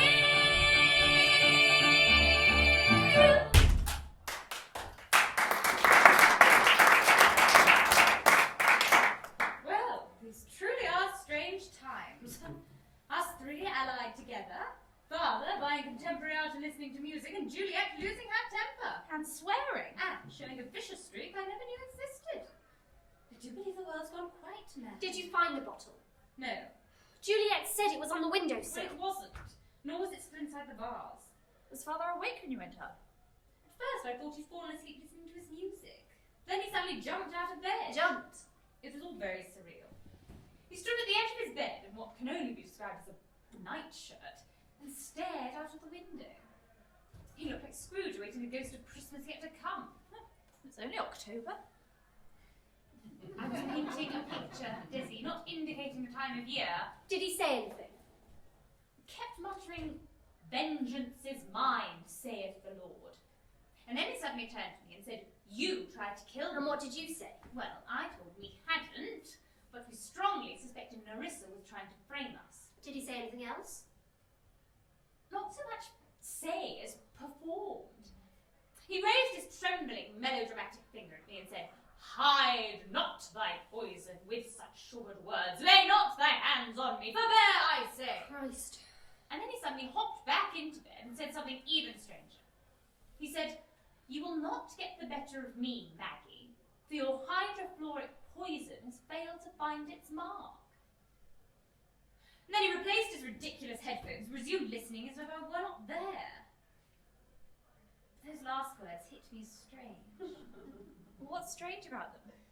He knew you were trying to poison him. I told him that. Maggie, we're running out of time. We need to get Nerissa out of the house before she can do any harm. Nerissa? Yes, Nerissa. As I presume she now has the bottle of medicine containing the poison. Possibly. There's no possibly about it. Juliet says she found the bottle in the vase of flowers and put it on the windowsill alongside. But Nerissa said she couldn't find it. Well, then she's probably lying. Making a big deal out of not being able to find it when all the time it's in her possession. I don't think Nerissa would try to harm father, despite everything. Even so, Kate is right. We need to get Nerissa off the premises as quickly as possible. And before she can speak to Juliet. At the moment, Nerissa hates her guts because she thinks Juliet's marrying father. But as soon as she finds out she isn't... Yes. What about Juliet? What about her? Well, do you think she would try to harm father? For simply frowning upon her marriage. No, for threatening her have her fiancé murdered. She might have the bottle. What? Juliet says she found the bottle in the vase of flowers and put it on the windowsill.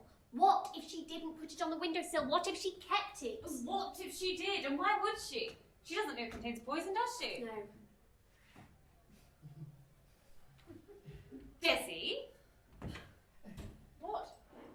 Did you tell Juliet the bottle of medicine contained poison?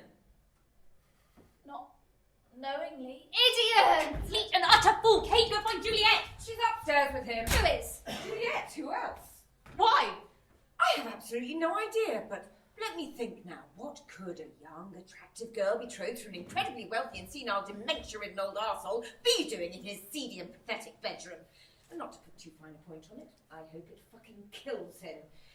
If he should revive this present bout of serial shagging, please be kind enough to give him this. Where are you going? What's this? One question at a time, please. Where are you going?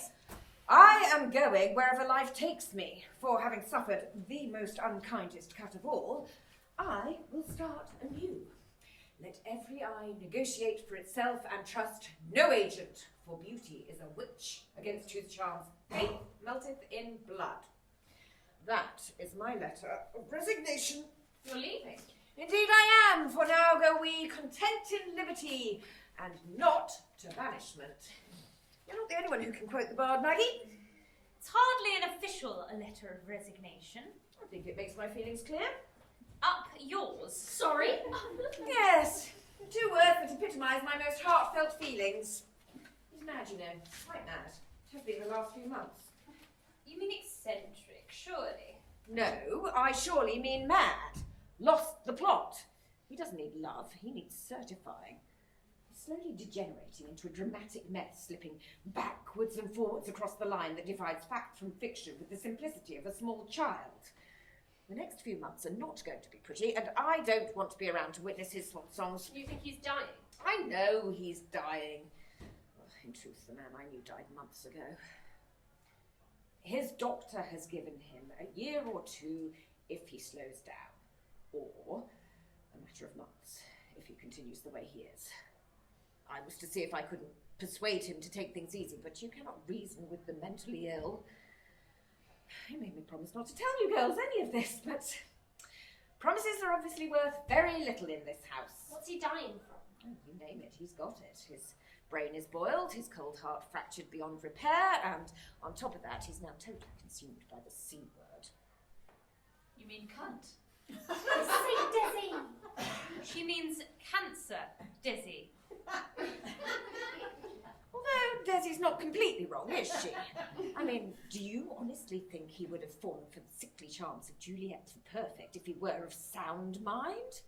I think not. I thought... I would have nursed him, you know. But no one can help him now. No one can cleanse the stuffed bosom of that perilous stuff which weighs upon the heart, so consequently, the patient must minister to himself. But before I go, you might as well have these, just to prove to you how desperate and insane he has become. What are they? They are a product of his paranoia. His last will and testament, in theory written out when he was of sound mind, if ever such a time existed. Why are there so many copies? They're not copies. They're all made out to different people. Each will is addressed to a different person, but promises exactly the same thing. All my property, wealth, and estate will go to you in the event of my death. I found them in his study and hid them in here so he couldn't find them. Why has he written them? Well, because he wants to be loved by all those he's been vile to. His confused and corrupted mind came up with this as a plan to draw them back to him. He's frightened his funeral will be attended by thousands of fans, but no loved ones. He is mad. Quite. There's an individual one there for the three of you, all of his friends, his agent, accountant, Juliet, his hairdresser. There's even one there for Marco Molinari, and some of those are addressed to associates who have been dead the last 10 years. There's even one there for me. Too mad to even spot that I was the only one that didn't require a promise of an inheritance to stay close by. He proposed to me, you know. Proposed? On several occasions, but he kept finding a reason not to.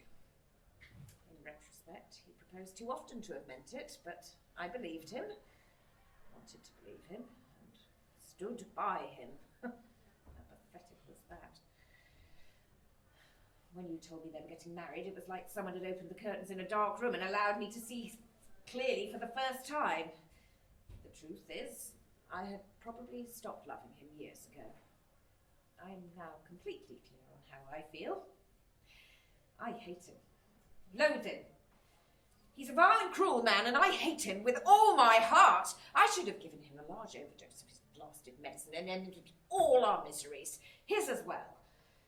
Now, if you'll excuse me, I'm going to call a taxi, and then I shall be gone.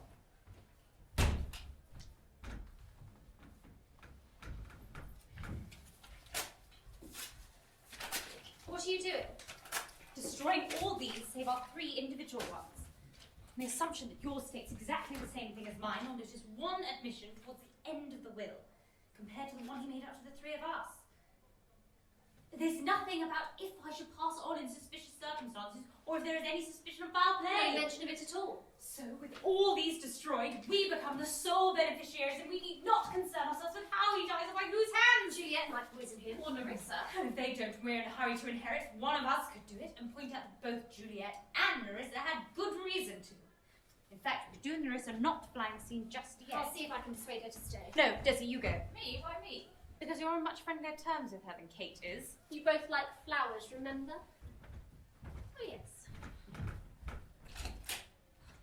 Rest assured, Kate, by either their hands or ours, Father will be leaving us tonight.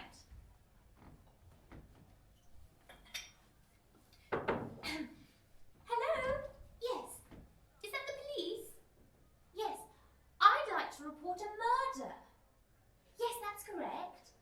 Oh, I can't give you my name, otherwise they might kill me as well. But she means to kill him. Shouldn't take them too long to trace the call. And if Juliet isn't administering the poison as we speak, then we'll send Nerissa up and give her the opportunity to do the deed. And if neither of them do? Then it's back to Desi. Or failing that, we find the bloody bottle, I'll hold his nose whilst you pour it down his frigging throat. I've done it. What? I've just given him some of his own medicine. You have? I told him that nothing would stand in the way of my marrying Romero. Good for you, Juliet. And I didn't hold back any punches. It is about time that somebody stood up to him. Good for you, Juliet. So what exactly did you say to him? I told him he had absolutely no right to forbid me, and that he was a sad, senile, disillusioned old man, forever believing for one single second that I would ever contemplate marrying him. And what did you say? What did he say to that? He said I would marry Romero over his dead body. And you said? I'll tell you what I said, shall I? I said, well, that could be arranged. You didn't. I did. And what's more, I jolly well meant it.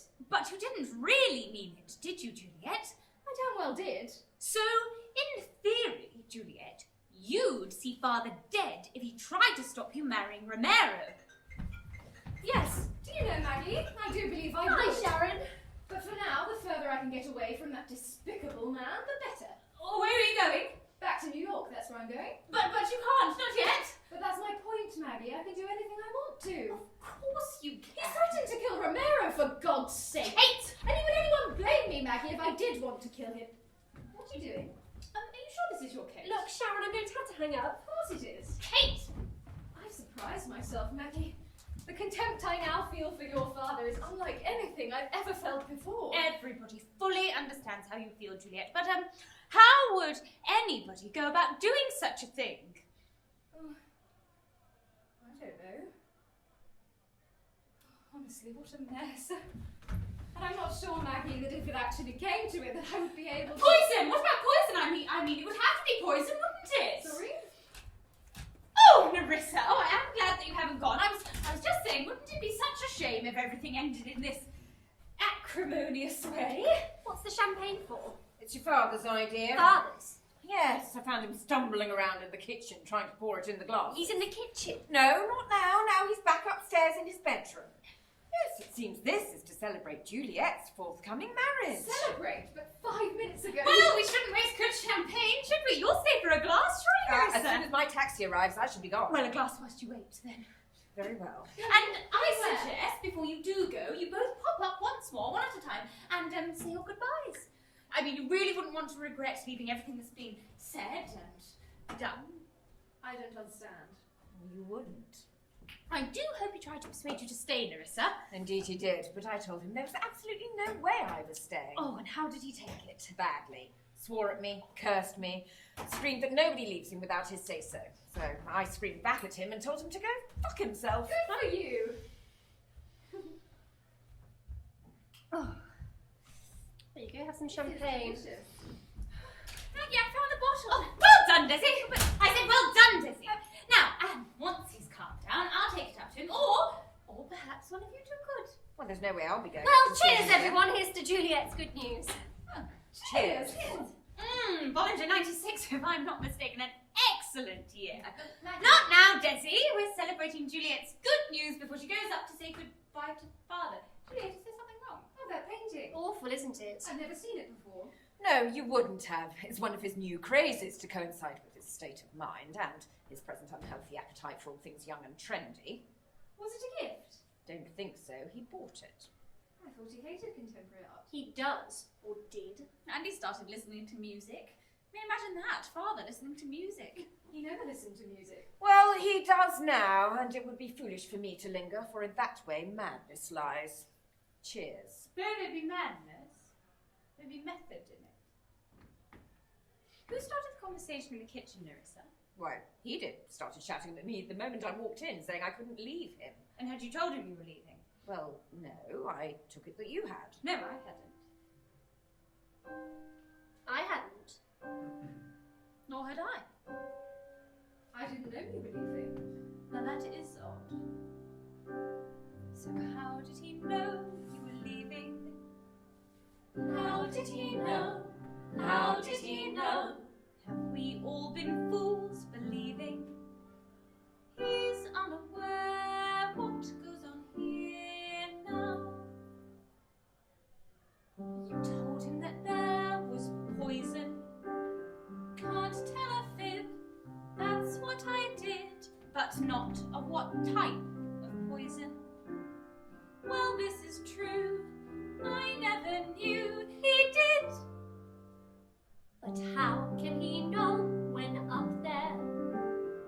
How can he know? How can he know? You can't hear a thing when up there. Solid oak floor, and what is more, he's deaf as a post. That's why he moans, wear those headphones. But what if it's not his music? He listens to not me and you instead. Kate, come and give me a hand, please. Well, I don't understand. Jessie, you be quiet, Kate. Well, isn't this nice? How kind of father. I don't know. The more I look at it, the more I think I understand it.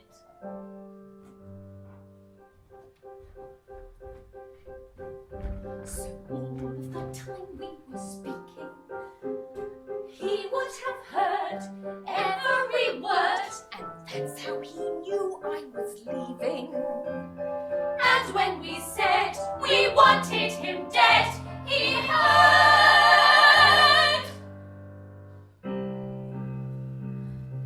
He is so evil, he cannot trust.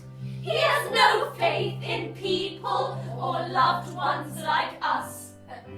We have no reason to treat us so, but he wanted to hurt us and not let us go.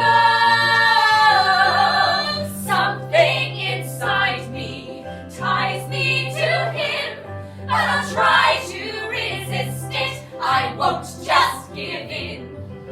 He is the devil, one step ahead, and we won't gain our freedom until he is dead. Gotta break free, gotta break free.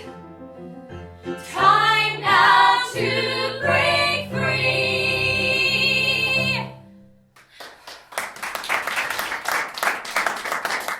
Right!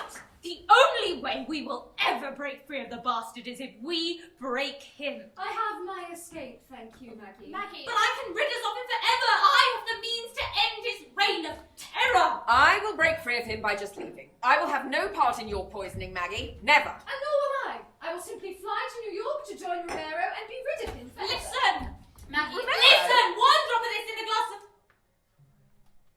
Well, that's what I tried to tell you. I found the bottle in the kitchen, but it was empty.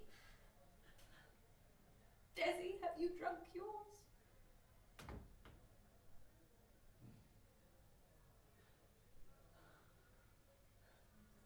Oh, fuck.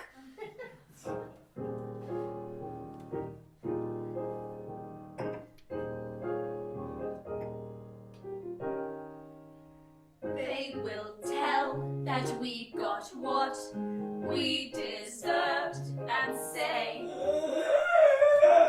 ironic and fitting too. It should end this way, like a Shakespeare tragedy. Oh,